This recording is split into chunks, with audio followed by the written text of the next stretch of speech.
minu pilt, mis natuke kaugemalt näitama. Kas on näha? Ja ilusti on näha. Nii. Minul siis, kuidas seotud selle eneseusuga, et kui minu tornaado ka järsku oli olemas, nii täpselt samamoodi mina tunnen ka elus, et vahel kui mingi probleem tuleb, siis eneseusk võib niimoodi samamoodi hoobilt kaduda, nagu see tornaado tekib. Ja siis, kui ma seda tornaadot hakkasin tegema, mulle tegelikult väga-väga meeldis seda tornaadot teha.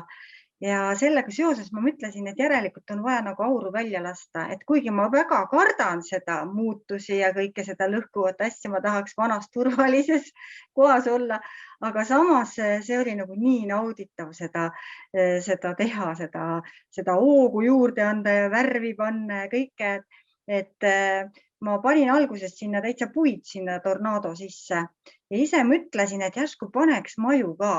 Ja siis mõtlesin, et ei, ma maju ei pane.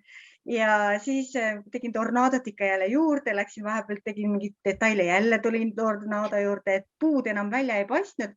Ja vaat sealt see õppetund või mõte, et tegelikult on ise võimalik selle tornaadot nagu suunata või siis taltsutada või lubada teda nii suureks, eks ole, kui sa nagu ise oma peas nagu suudad, et see on nagu kontroll on enda käes.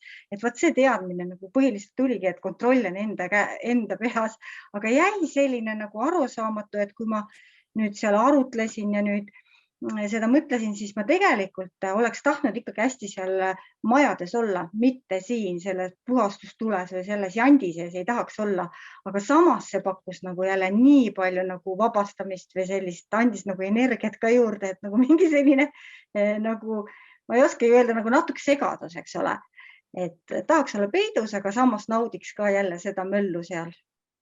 Vaat nii.